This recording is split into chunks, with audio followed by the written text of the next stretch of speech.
오늘은 사도신경 8번째 시간입니다. 오늘은 예수님의 승천 부분, 하늘에 오르사 하나님 우편에 앉아 계시다가입니다. 1장 3절을 함께 다시 한번 읽어보겠습니다. 같이 읽겠습니다. 1장 3절 시작. 그가 고난받으신 후에 또한 그들에게 확실한 많은 증거로 친히 살아계심을 나타내사 40일 동안 그들에게 보이시며 하나님 나라의 일을 말씀하시니라. 예수님은 죽으신 후에 부활하셔서 승천하시기까지 40일 동안 제자들에게 보이시고요, 하나님 나라의 일을 말씀하셨습니다. 그리고 제자들이 보는 앞에서 하늘로 승천하셨습니다. 우리는 신앙을 가질 때 어떤 목적을 가지고 신앙을 갖고 신앙생활을 합니다. 근데 예수님은 가만히 보시면 오직 자신의 목적의 성취가 아니라 그분 하나님의 뜻을 행하기 위하여 이 땅에 와서 태어나시면서 죽기까지, 또 죽은 다음에 부활해서 승천하기까지 오직 하나님의 나라, 하나님의 일에 대해서 집중하셨던 것을 볼 수가 있습니다. 그리고는 제자들이 보는 앞에서 하늘로 올라가는 승천이 있었습니다. 복음서에서도 예수님의 승천에 대해서 증거하고 있는데 누가복음 9장 51절도 함께 같이 읽겠습니다. 시작. 예수께서 승천하실 기약이 차감해 예루살렘을 향하여 올라가기로 굳게 결심하고, 예수님께서 승천하실 기약이 차간다. 그러니까 주님이 죽으시고 부활하시고 승천, 하나님의 뜻이 이제 이루어져 가는 것입니다. 마가복음 16장 19절에서도 정확하게 하늘에 오르셔서 주님 우편에 앉아 계시는 말씀을 하고 있습니다. 마가복음 16장 19절입니다. 같이 읽겠습니다. 시작. 주 예수께서 말씀을 마치신 후에 하늘로 올려지사 하나님 우편에 앉으시니라.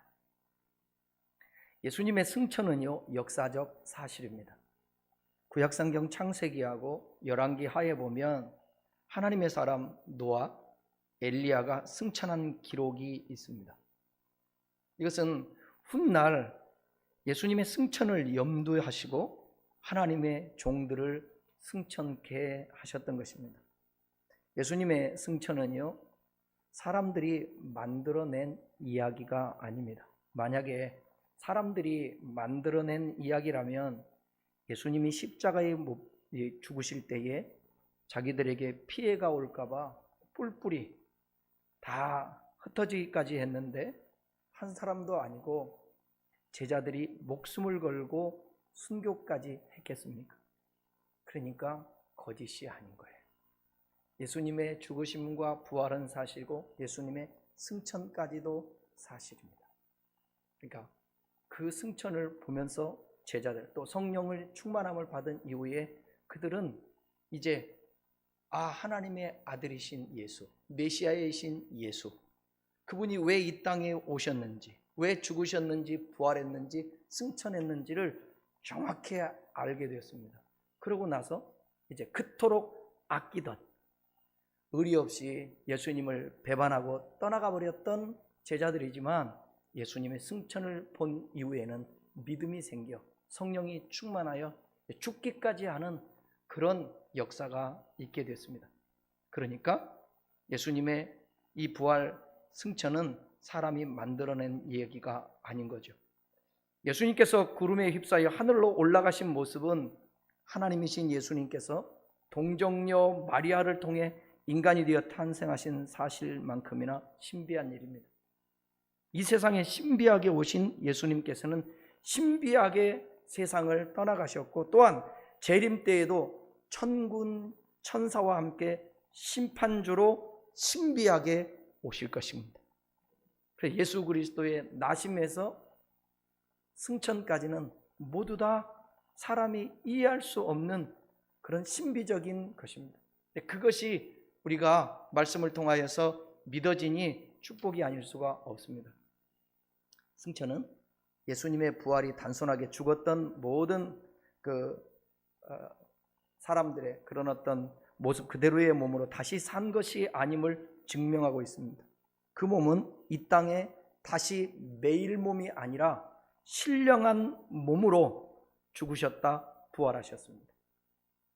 그처럼 먹어야 하고 자야 하고 피곤하고 늙어가야 하고 그리고 다시 죽어야 하는 그런 것은 여러분 진정한 부활이라고 말할 수가 없습니다. 우리가 잘 아는 나사로 여러분 알죠?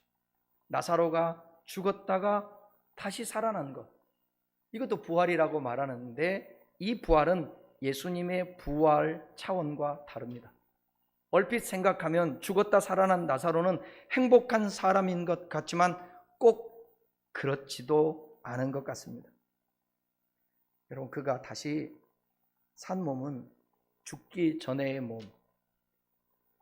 그대로이기 때문에 늙어야 하고요, 병들고 마침내 또다시 죽어야 하는 것입니다. 또 예수님께서 다시 살려주셨는데도 불구하고 가만히 보면 나사로는 예수님의 십자가의 고통을 조금도 함께하지 않았습니다. 우리가 보통 생각하면 예수님이 죽었던 나를 살려주었다, 그러면 얼마나 감사하고 감격스러울까요?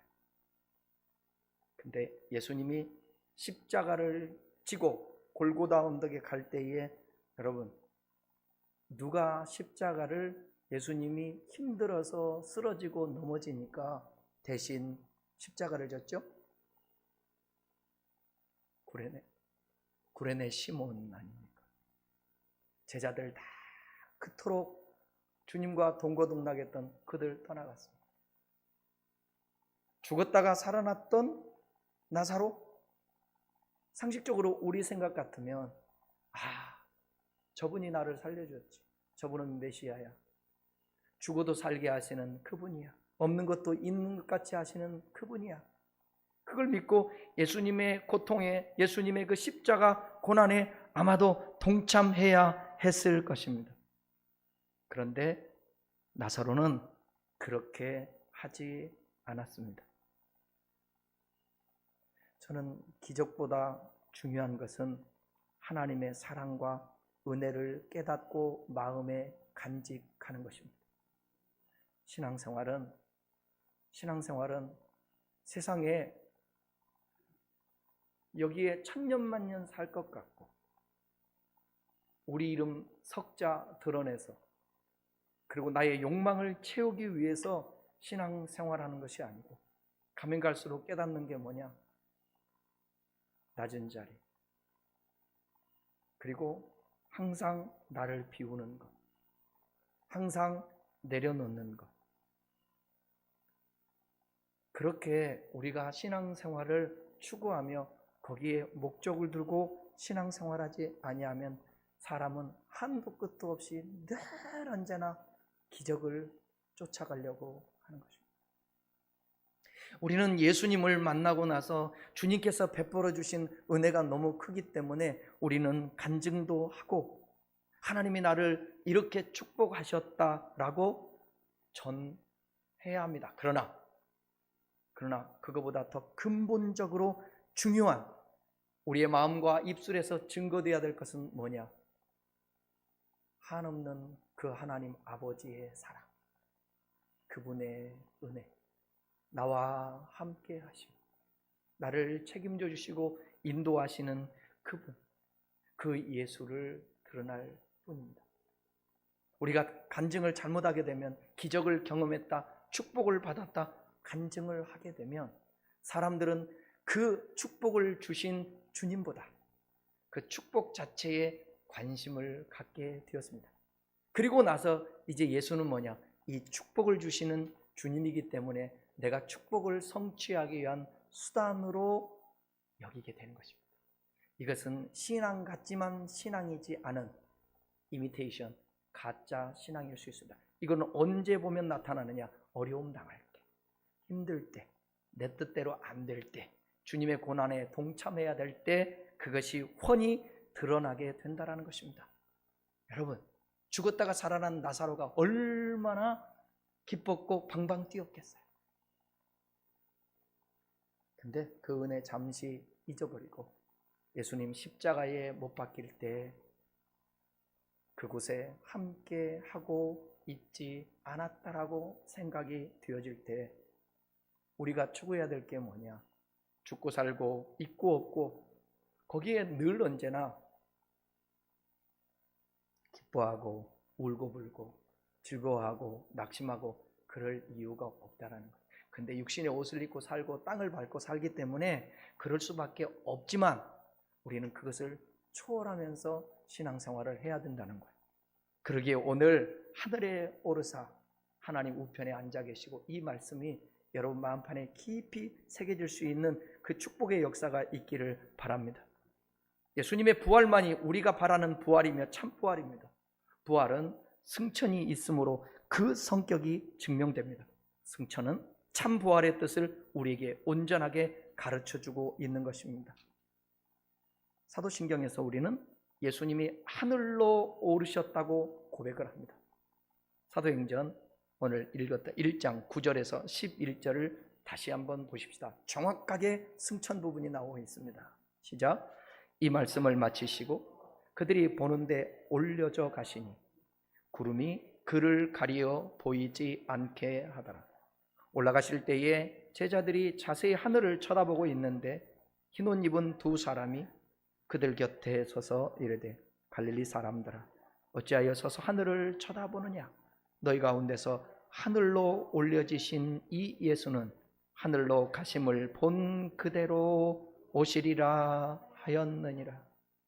예수님은 제자들이 보는 앞에서 승천하셨습니다.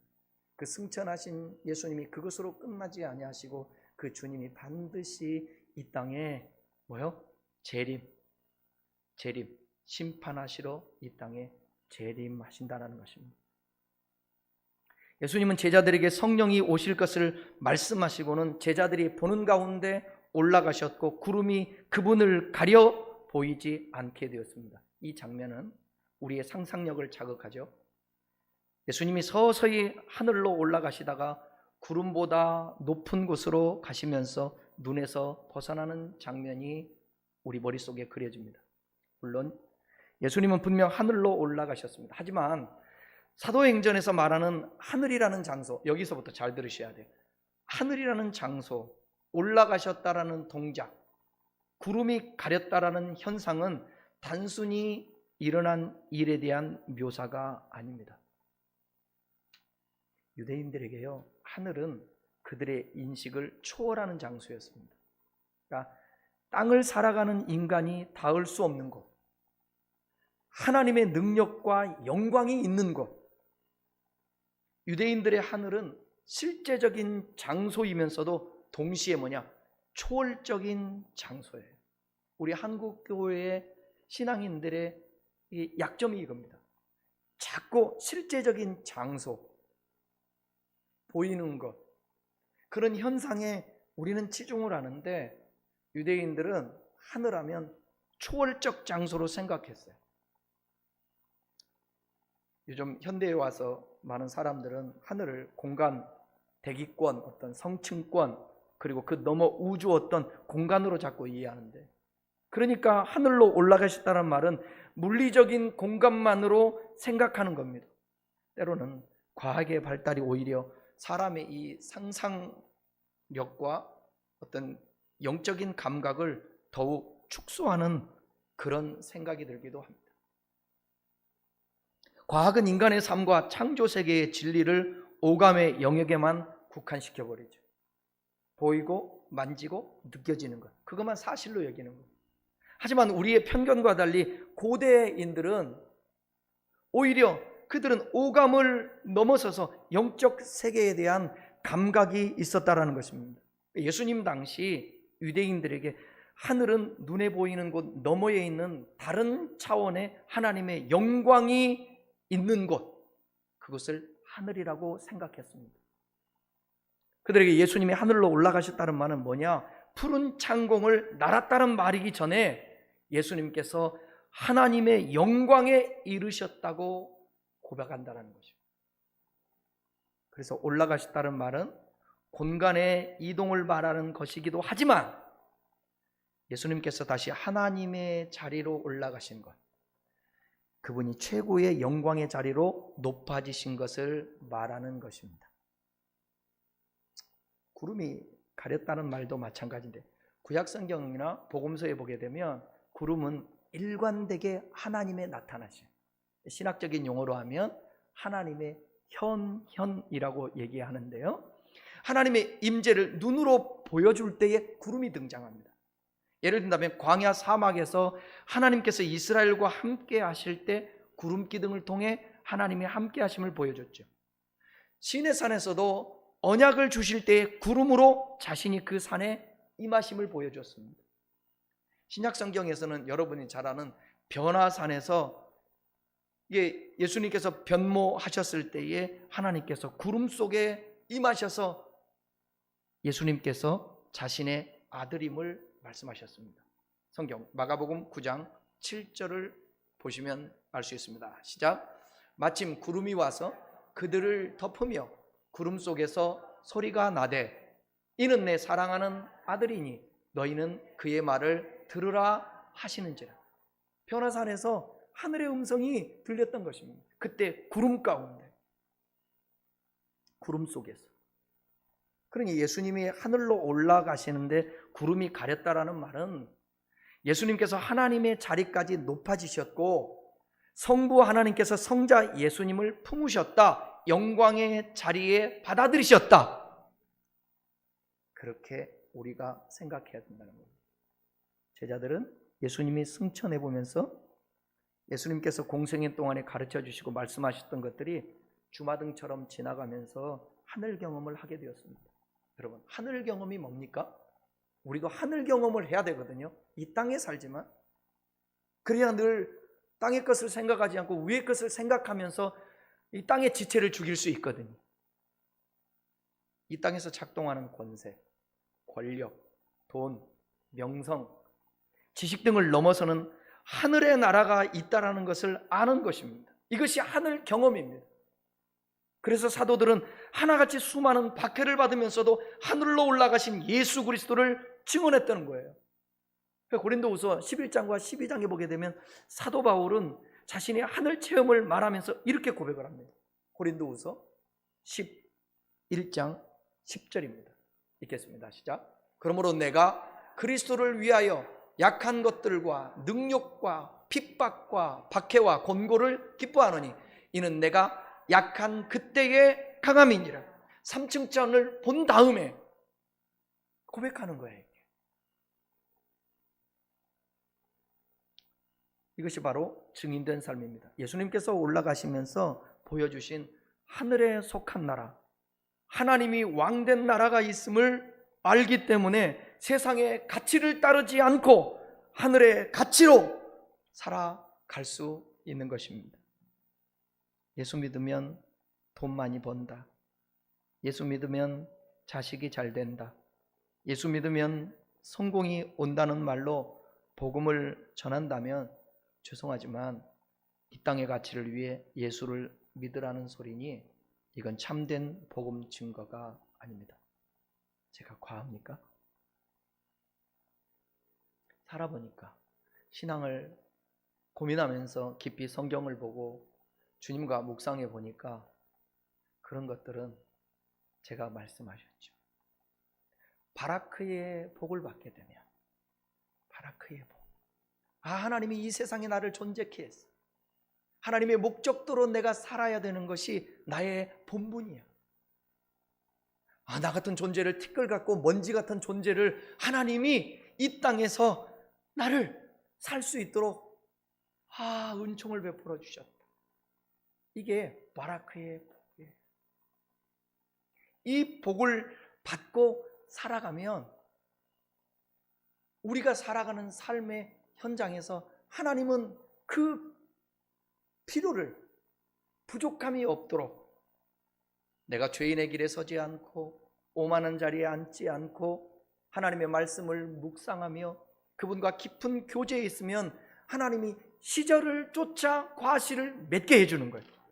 그것은 저절로 드러나는 거예요. 가지가 포도나무에 붙어 있으면 열매를 과실을 절로 맺듯이 우리의 삶이.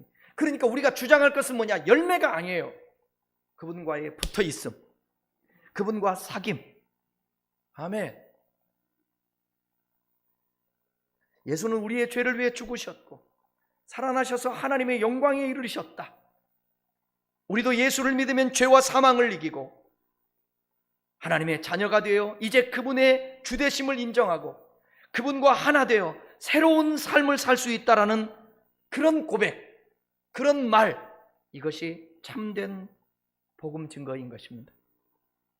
그러면서 세상 가치를 따르지 않는 삶이 어떤 것인지를 보여주는 것입니다. 거기에는 반드시 우리의 희생이 따라옵니다.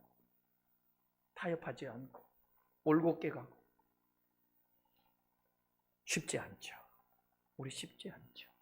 그런데 희한해요. 성경에 보게 되면 하나님의 말씀을 따라 사는 것이 어려운 것도 아니라 어렵지 않대요. 어려운 이유는 뭐냐? 내가가 있기 때문에. 나는 죽고 바울처럼 내 안에 그리스도께서 사시고 그리스도로 말미암아 삶을 살아낸다고 생각하고 나는 죽었다 여겨지면 그래도 좀 쉽게 그렇게 하늘의 것으로 살아내지 않을까. 여러분, 교회가 가장 폭발적으로 성장한 때는 언제냐면 로마의 핍박을 받았던 300년의 기간인데요. 로드니 스타크라는 학자는 이렇게 얘기합니다.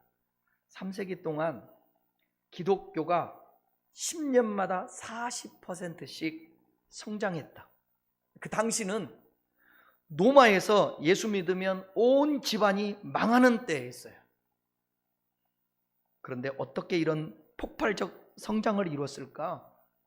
이 땅의 것보다 더 높은 가치로 살아가는 초대교회 성도들의 삶 때문이었습니다. 교회 여러분, 오늘날 교회가 많이 세상 속에서 이 예수 믿는 사람들이 비판을 받잖아요. 교회에다 비판을 받고. 근데 그거 아세요? 누가 하나님을 욕합니까? 누가 예수를 욕합니까? 신자들을 댓글로 욕하고 그러는 것입니다. 사람들은 교회를 향해서 기대하는 게 많아요.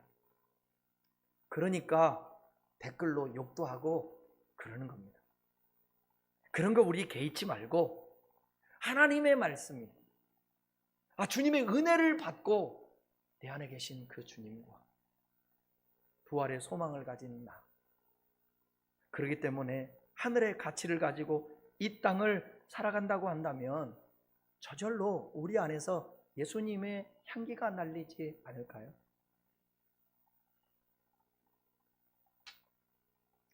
세상이 최고의 가치로 여기는 것들, 돈을 이웃에게 나눠주는 겁니다.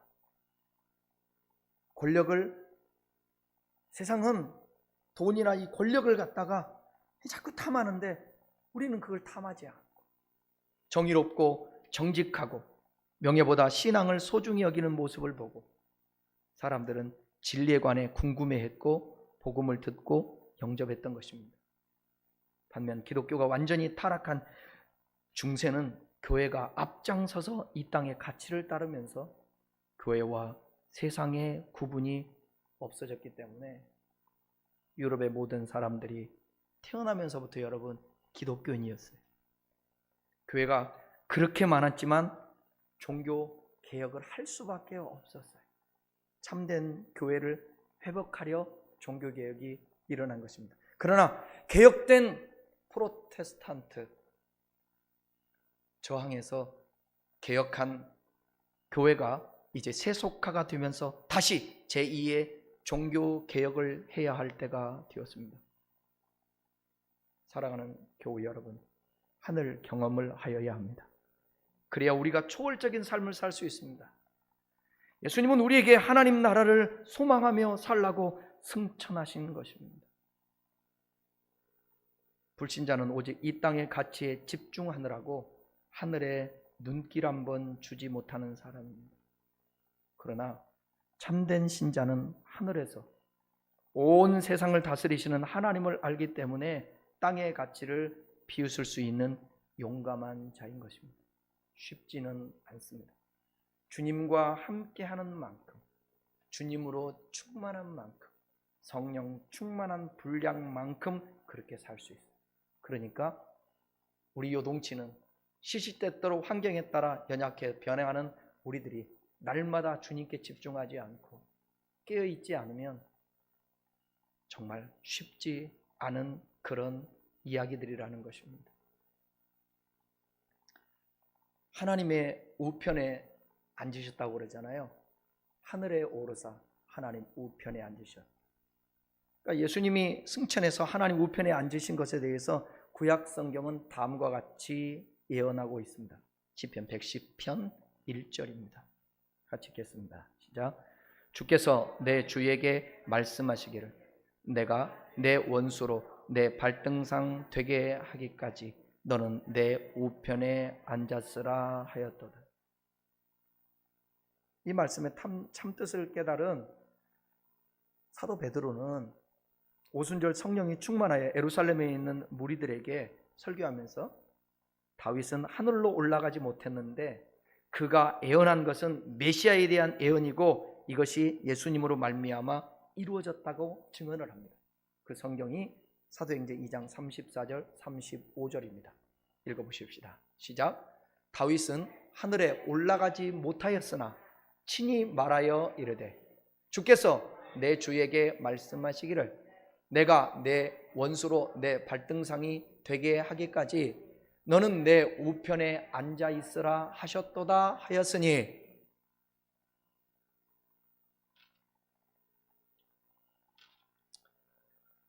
이 사실에 대해서 예수님은 십자가에 못 박히기 마지막 날 저녁 대제사장 가야바의 법정에서 다음과 같이 말씀하셨습니다. 마태복음 26장 64절입니다. 시작. 내가 너희에게 이르노니 이후에 인자가 권능의 우편에 앉은 것과 하늘 구름을 타고 오는 것을 너희가 보리라. 그러니까 하나님 보좌 우편에 계시다. 예수님이 예언하신 거죠.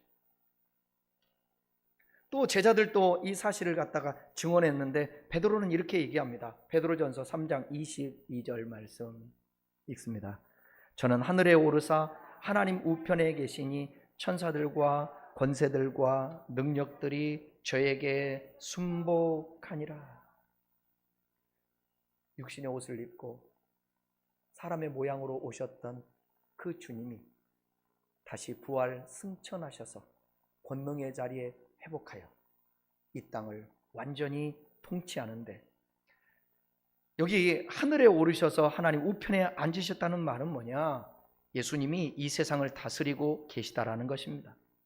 성경에서 오른편은 뭐냐면 하나님의 권능과 능력 있는 자리. 그러니까 구약시대 때 보면 왕들이 오른쪽은 새로운 왕이 앉아서요 아버지 왕의 통치를 대신하여 왕권을 실습하고 물려받았습니다. 예수님이 하나님의 우편에 앉으셨다는 것은 뭐냐? 예수님께서 이제 이 세상을 다스리시고 계시다라는 사실이에요. 이 세상은 정치 권력이 다스리는 게 아닙니다. 돈 있는 자가 다스리는 것도 아닙니다. 근데 무슨 되죠? 사실은 정치가 다스리고 있잖아요. 돈 있는 자가 다스리고 있잖아요. 근데 예수님께서 지금 다스리고 있는데 인간들이 그 다스림 안에 들어오지 않고 자기들이 스스로 신이 되려고 하는 것이라는 거죠. 이것을 성경은 뭐라고 그러냐? 하나님께 도전하는 교만이라고 말하고 있는 것입니다. 그래서 성경에서 참으로 중요한 말이 뭐냐? 주 되심입니다. 그분이 주인이라는 거예요. 역사의 주인, 공동체의 주인, 우리 개인의 주인. 그러니까 여러분, 내 회사라고 내 회사가 아닌 거죠. 내 자녀라고 내 자녀가 아닌 거죠.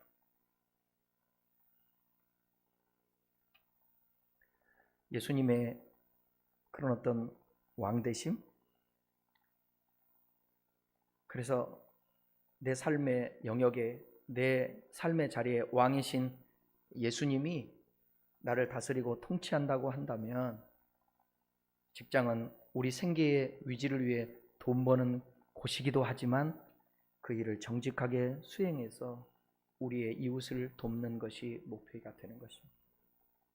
우리의 재능은 그 재능을 통해 하나님의 사랑과 정의를 보여주라고 주신 것입니다.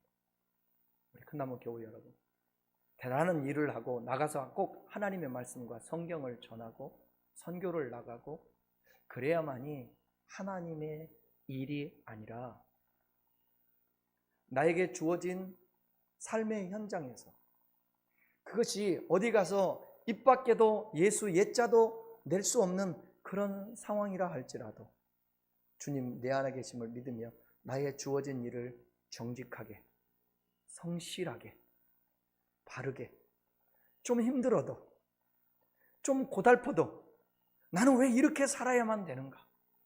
입 빠진 독에 물 붓기. 자식 키워봤자 하나 변화되지도 않고 부모 위해주지도 않는 것 같고, 날마다 돈 벌어서 사는 것 같지만 항상 밑 빠진 독에 물 붓기로 통장에 돈 하나 모이지 않고, 내가 기계도 아니고 아침에 일어나 저녁까지 이 뭐 하는 짓인지 모르겠다. 아니요. 그렇게 생각하면 여러분 스스로가 불쌍한 자고 비참한 자입니다. 사도 바울은 죽도록 충성하고 매맞고 힘들고 고난 가운데 살았지만 부활이 있기 때문에 자기는 불쌍한 자가 아니래요. 그래서 자기의 주어진 모든 삶은 다 주님이 주신 소명과 사명의 삶이었습니다. 그러니까 여러분, 제가 늘 언제나 얘기하잖아요. 누가 알아주지 않는 작은 일이라 할지라도 그것도 주님의 일입니다. 주님을 생각하며 주님의 다스림 속에서 내가 살아간다. 그렇게 한다면 여러분, 설거지도 일이 되겠죠? 그러지 않겠어요? 세탁하는 일도 일 되지 않을까요? 주님 안에 사는 것은 그 무엇이라도 다 의미를 둘 수 있다라는 것입니다. 예수님의 왕되심, 그분의 뜻에 우선순위를 두는 사람에게는 이 순간 이곳에서 예수님의 뜻을 드러내는가 하는 것이 가장 중요한 것입니다. 직장에서, 가정에서 주님의 마음으로 사람을 대하는 저와 여러분 될 수 있기를 바랍니다. 따라서 하나님의 우편에 앉으신 왕, 예수님의 통치를 받는 성도는 돈, 힘, 권력에 주눅들지도 않고 거기에 기대어 빌부터 살지도 않습니다. 오직 예수님의 말씀을 따라 하나님을 사랑하고 의롭게 내 옆에 있는 사람들을 사랑하며 나누며 살아가는 것입니다. 이게 하늘을 경험한 사람들, 승천을 보고 나도 부활하고 죽어도 사는 그 은총을 입은 사람이라는 것을 삶으로 증명해내는 것입니다. 오늘 이 시대에 목회자로서 살아간다라는 게 참 쉽지 않습니다. 뭐 다 그러니까 그렇게 생각하면 나도 편하게, 우리들도 편하게 살 수 있지만, 아니, 하나님 앞에 부름을 받고 여러분들도 저를 위해서 기도하고 우리 모두 함께 공동체와 서로를 위해서 기도할 게 그거예요. 초심을 잃으면 안 돼. 빈손으로 온 인생, 빈손으로 가거든요. 교회 안에서도 공동체 안에서 그래. 함께 섬김, 나눔, 교회의 어떤 부분들을 함께 고민하고, 교회가 어떻게 돌아갈까? 나는 교회에서 하나님이 공동체를 주셔서 어떤 부분을 감당해야 될까? 나는 지금 기도하고 있는가? 나를 위한 것이 아니라 주님을 위한 교회 생활, 나를 위한 것이 아니라, 왜 가정에서도 싸울 일이 많은 게 뭘까요? 대부분 다 나 중심으로 생각하니까 그러지 않을까요?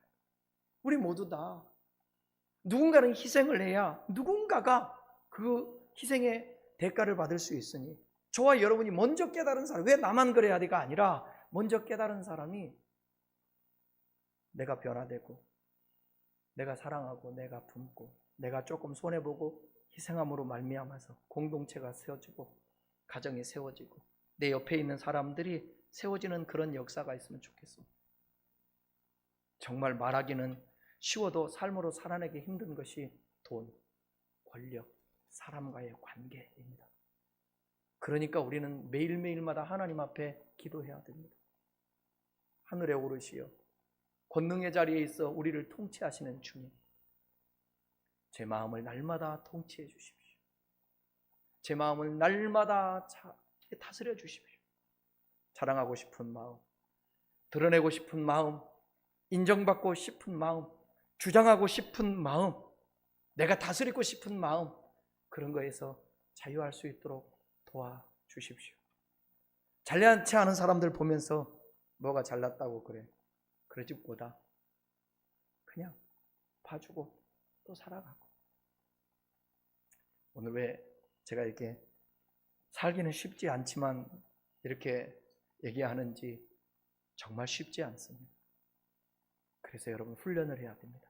매일매일마다 하나님 앞에 기도하는 시간 떼어놔야 돼요. 하나님의 말씀을 듣는 것, 묵상하는 것 떼어놔야 돼요. 하루에 한 가지씩이라도 착한 일을 해야 돼요. 내 입술에 파수꾼을 세워서 하나님, 나의 입술로 누군가가 상처받아 5년, 10년, 20년, 30년 동안 평생 살아가면서 그 말에 올무가 되어 자유하지 못하는 사람들이 혹여 있었다면 나를 용서해 주십시오. 그리고 내 입술을 통해서 사람을 격려하고 살릴 수 있는 사람 되게 해 주십시오. 살아보니까 핀잔하고 다구치고 욕하고 가르치고 윽박지른다고 해서 달라지는 것 아니라는 사실을 많이 깨달아요. 그렇지만 교육 차원에서 가르치는 입장에서 해야 되겠지만요, 그렇게 해서 변화되는 것이 아니라 앞서서 그렇게 우리가 살아내는 것입니다. 아비 된 자로서 어미 된 자로서 가장 중요한 게 뭐냐? 자식에게 삶의 모범을 보이는 것. 제가 요즘 그런 생각을 해요. 누군가 이름을 부르면 그 사람의 이미지가 떠오를 거 아니에요. 여러분 주변에 있는 사람 중에 누구 이름 딱 대면 그 사람의 이미지가 떠올라. 그리고 키워드가 생각나. 만약에 우리 안수 집사님 윤용준 딱 기도하고 생각하면 이 이미지, 이 키워드. 성종성 목사 하면 이 키워드, 이런 이미지. 그 이미지가 부정적이라면 안 되잖아요. 제가 여러분을 놓고 기도할 때에 아무개 권사님, 아무개 집사님, 아무개 성도님, 우리 아무개 청년, 학생, 그럼 이미지, 키워드 있다. 그러니까 여러분, 누구에게 보이기 위함은 아니지만 그래도 살아가면서 어떤 사람이 나를 볼 때에 한 단어로 뭐라고 그럴까? 어떤 그림을 그릴까? 그런 생각을 조금 한다면 여러분의 경건의 훈련에 무릎 꿇는 시간과 하나님 앞에 기도하는 시간과 나를 볼 수 있는 거울로 삼는 하나님 말씀 가까이 하는 시간들이 좀 늘어나지 않을까요? 우리 너무 바보 상자에 미치지 마십시다. 우리 너무 세상의 유행 풍조에 너무 휩쓸리지 마십시다. 최소한도 이제는 세상 문화에 교회가 따라간다든지 우리가 따라가는 것이 아니라 우리의 어떤 하나님이 주시는 가치, 삶의 분명한 어떤 명분, 그런 것들을 올곧게 붙들고 우직하게 살아내서 세상 풍조는 나날이 갈리어도 나는 내 믿음 지키리니 변함없이 주님의 사람으로서 우리 자신들이 세상 속에 별과 같이 빛나고 빛이라 했으니 밝히고 소금이라 했으니 맛을 내는 여러분 되었으면 좋겠습니다. 기도하겠습니다.